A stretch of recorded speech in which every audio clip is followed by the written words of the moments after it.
Okay, so I think I already told you a little bit about what I wanted to do. You also told me that you're a part-time genius. I'm a part-time genius. Right, I right. hope so. I hope And so. that takes place only when the sun goes down and the moon comes up and it's full for a day, one day a month. Just my luck, there ain't going to be a full moon this month. What kind of cigars do you smoke? Whatever is at hand. I'm a cigar smoker, have been for 65 years. Never inhaled. I do still to this day don't inhale. I enjoy smoking a cigar. I don't smoke a really good cigar in a restaurant because people complain. So if I do smoke a cigar in a restaurant, I smoke a cigar that's been flavored with anise, anisette. So it's good, yeah, it smells nice like liquor or something, So they forget that it's a cigar. But if I want to smoke a cigar like I'm smoking now, I got to go outside. There's a film that came out a couple months ago called Gremlins 2. I know the name Gremlins too, but I The reason I ask you is because there's a character in that film it's definitely based on you, and his yeah. name is Grandpa Fred. Oh yeah, so it's a parlay. Yeah, Joe Dante, who directed the film, said he saw you at Ted Turner's. yeah. I do a thing. Super Scary Saturday. How did you get involved in that? They called me and asked me. It was doing very well, but then they jumped on the bandwagon of wrestling, and Ted Turner bought one of the federations, and so they show wrestling. That's the big thing. So wrestling It's via the television. hula hoop of today.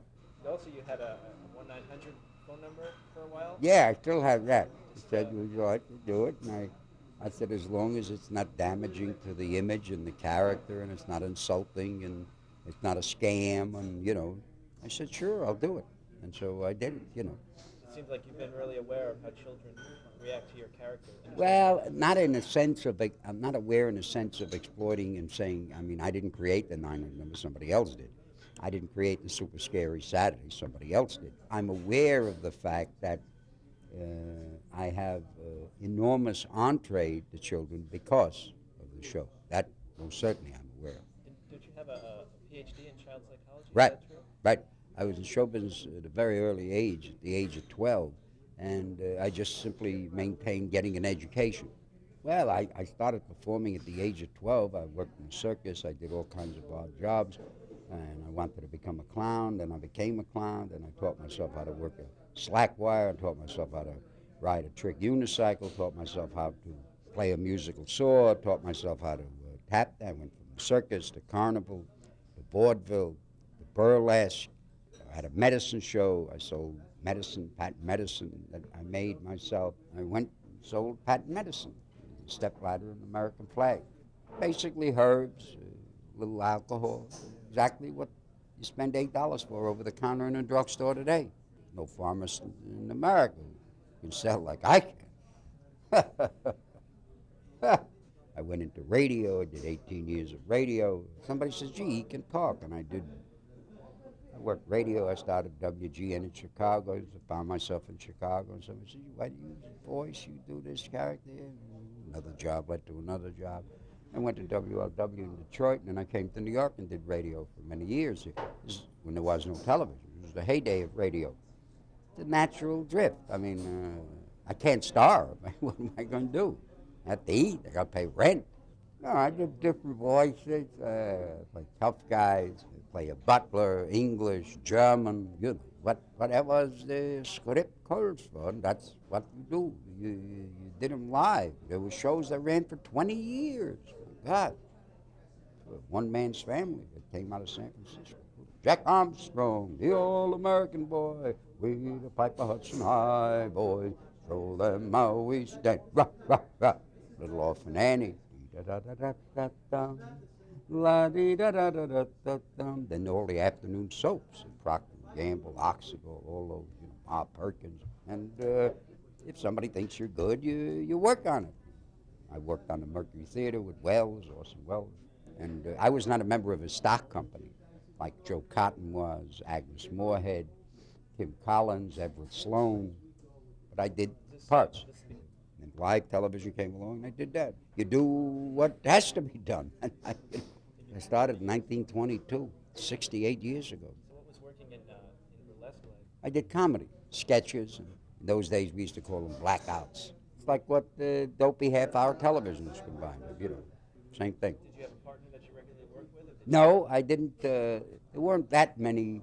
There were a couple of famous ones, Smith and Dale, of course, Abbott and Costello, Stinky and Shorty, some of the most famous guys, which I'm sure you never heard of, Peanuts Bone, Rags Raglan. They worked alone. Tommy Morath, they all worked alone.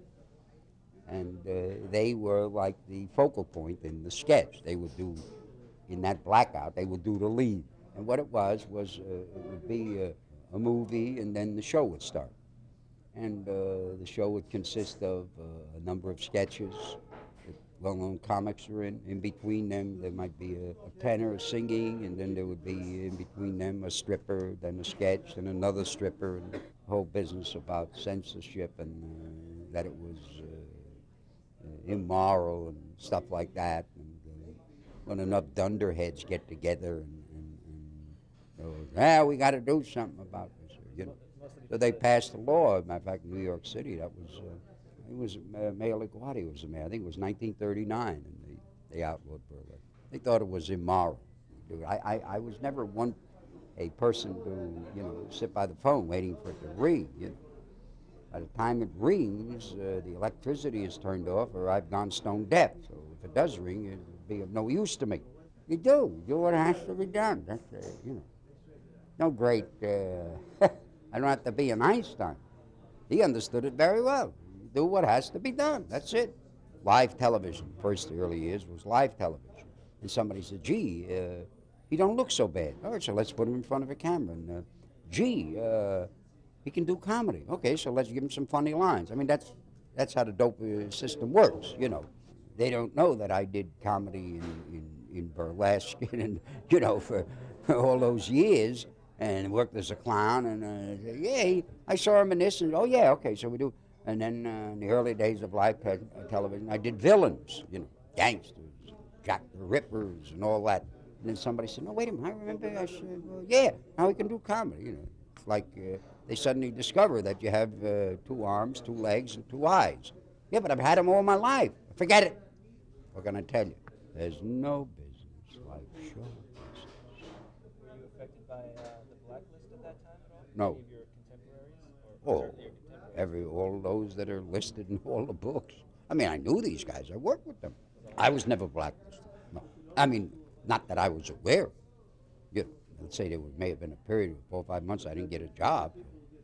But then I did get a job. Not that I was aware. I was not on any list, so to say.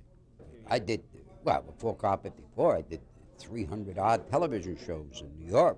And I did Sergeant Bilko with Nat Hiken. Did you do any stage during that period? Yeah, you do whatever you have to do. Right a couple of blocks from here, I played in the famous American production of Eugene O'Neill's Iceman Cometh. Jason Robards and Peter Falk. Did that for 2 years. Of course, Broadway. You do what you have to do. Got to live. And then I was out on the road, pre-Broadway tryouts of a musical when Nat sold Car 54. Nat Hiken. He was the creator. I've worked with 3 geniuses in my life. George S. Kaufman, S.J. Perlman, and Nat Hiken. They were writers, creators, right? I look up at the ceiling of the Sistine Chapel. I know a genius did it. I look at Andy Warhol. I see a tomato can. What can I tell you? It's very subjective. I don't know. I can admire the centerfold in Penthouse magazine, while other men like women with mustaches. It's okay. I don't know. It's very subjective. You're talking to me now. They're rarer than chicken with teeth, geniuses. No matter how long you live. I've lived 80 years. I've worked for 3 comic writing geniuses. Nat sold a series. I was out of town. I was doing a musical with Phil Silvers and Nancy Walker. When I came into town and opened at the St. James Theater, it was Christmas week of 1960. He'd been filming for a while. And Nat asked me if I would do a couple of guest shots on the show. And I did. I did the first show. I played a building superintendent trying to get a woman out of the building.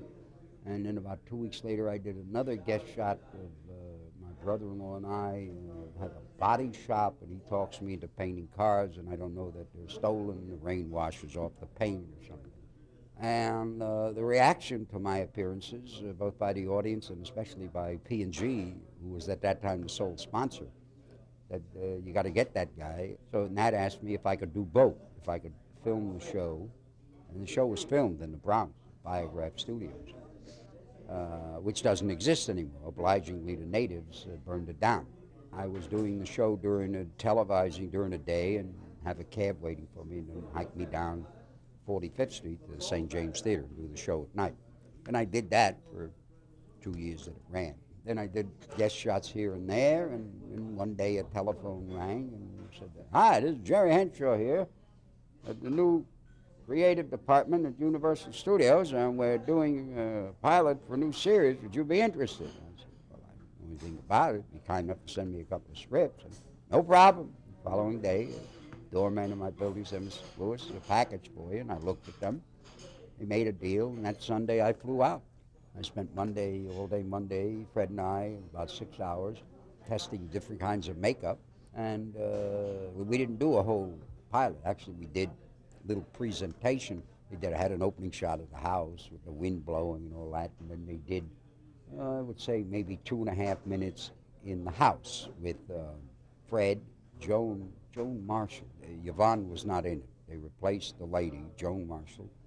And the boy was not Butch Patrick. It was a kid named Happy Durman. They did that about 2.5 minutes, and then they made reference to where's Grampa, and he's downstairs working in the lab. And then I ad-libbed about a 6-minute scene down in the lab, and that was it. And on that basis, they sold it. When we were filming, it was the biggest show at Universal. Yeah. So you were the first choice that they had to play this character? I do know that after they sold the presentation, we went out there, and I'm not sure, we did either 3 or 4, and then they called a hiatus. And I never knew what for. And it was a couple of weeks. When I got back, people at the studio told me that they were screen testing people to replace me. They screen tested people because apparently the man in charge of CBS television, at that time CBS was king of world television, during the period of James Aubrey. The head of CBS television in California was a gentleman by the name of Hunt Stromberg Jr. His father had been a big producer, Hunt Stromberg. You see old pictures, you'll see it's produced by Hunt Stromberg. CBS made him an executive.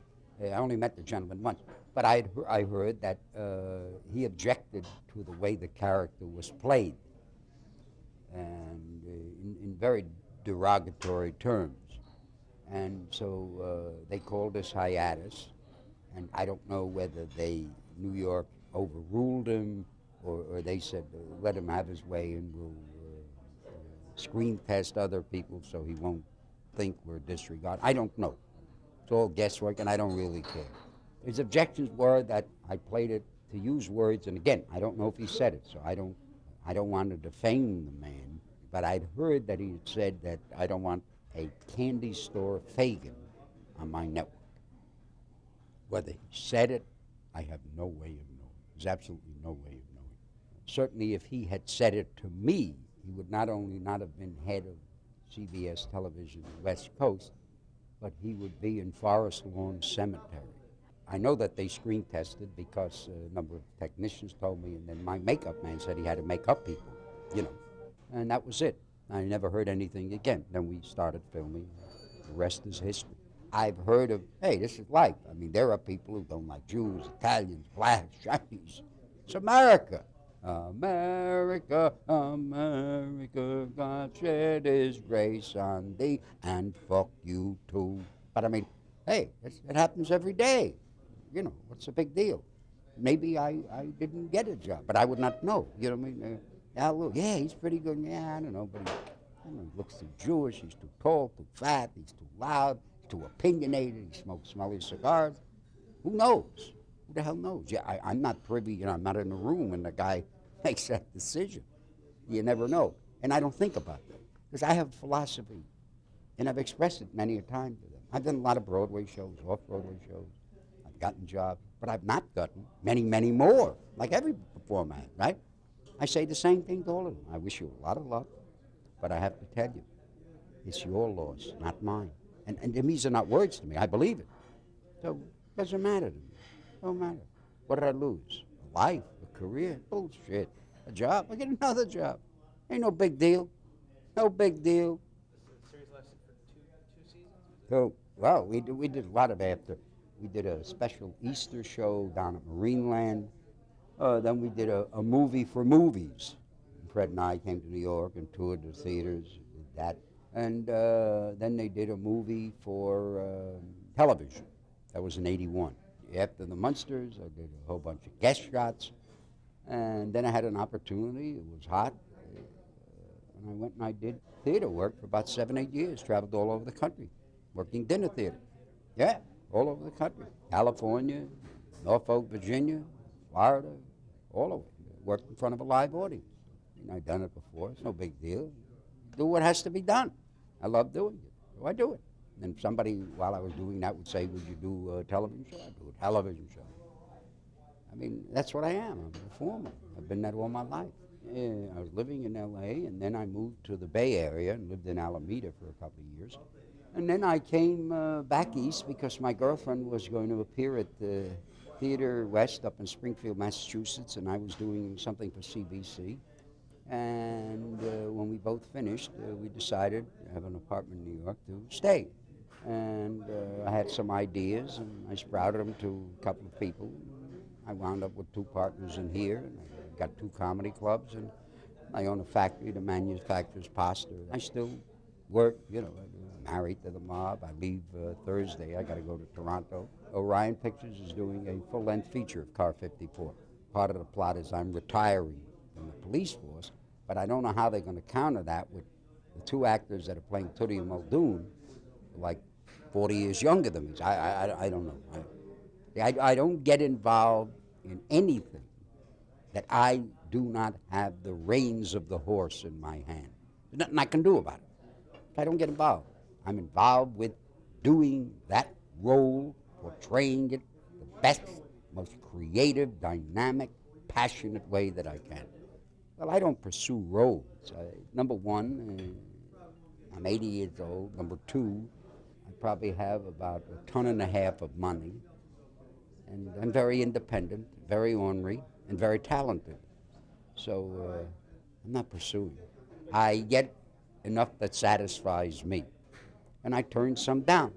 For instance, I would not play the character of Grampa in a degrading manner so as to spoil the image that children have. But I play a gangster, a mobster or something like that, but as the character. I'm not going to appear in a film that I find is degrading. I never have.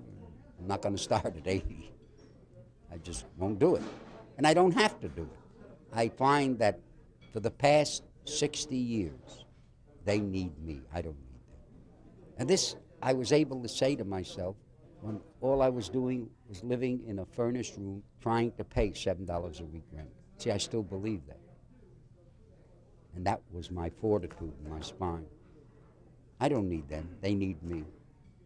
Because I found out a long time ago, if they want what I have, they can go to Hollywood, they can go to London, they can go to New York, Boston, Chicago, Philadelphia, Atlanta, San Francisco. They can't get it. I'm the only one who can make that delivery.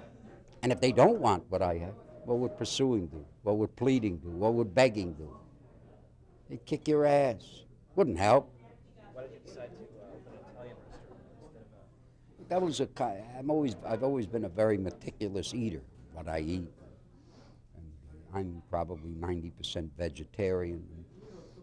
I had some business meetings with my kid brother who was on Wall Street, and we both, many years ago, 5, 6 years ago, decided that the big franchises, the hot dogs and the hamburgers, and that it's reached it's not going to go any higher. You know, another company may be created, but the total amount is still the same. And I felt that with the whole business about health conscious and not eating so much beef and heart disease and all that, arteriosclerosis, that the next big franchise would be a very good, top-of-the-line pasta restaurant at a moderate price. That was one of my ideas. So I came here and I got together with 2 delightful partners, and we opened this restaurant. How did you go about looking for chefs? You didn't Well, I go used to restaurant. live in Italy, so it wasn't very difficult. So you just went around to all the different restaurants. No, I know you go to a certain area, Bruges on the Adriatic, and that has a whole history of turning out great cooks. It has a cooking school there that's, I don't know, 98 years old. And, it attracted thousands of people because they wanted to see Grampa. Like many customer systems, I got to tell you, I came here because I wanted to see you. Now I come because of the food. So I said, it doesn't matter to me. I'll take second billing. Well, people come, plus I'm here. I like to keep my hand in the business. I'm off Tuesdays and Thursdays. I mean, Monday, Wednesday, Friday, Saturday, and Sunday. Talking to people, right? You do what has to be done. That's it. If that involves a specific duty, you do that. If it involves 4 general duties, you do that. If I was on a farm, I'd milk the cows. I make sure the crop is in. I do more radio interviews than any 5 men alive. I average 3 or 4 every week on the telephone. From here to Adelaide, Australia, to Vancouver, British Columbia, all over the place. I'm available. When I go on the show, I say anything and everything I damn please. I'm not interested in their questions. I may use their questions to get to what I want to say. If you combine 6 letters that they name hurricanes after, I come on stronger than that. They're lucky they can get a breath in, not a word. And if somebody asked me before, gee, Al, what are you going to do on the show? My answer is any fucking damn thing I please. And if they don't like it, don't invite me. See, I don't need them. They need me. I don't need them. And that's the way I think. I don't need them. I go out there, people cheer. I give them 3 minutes, 8 minutes, 10 minutes, tearing the place up. Let them get somebody else. Let's see if somebody else can do that. Fine. They can. It's terrific. Hey, no big deal. I don't feel bad.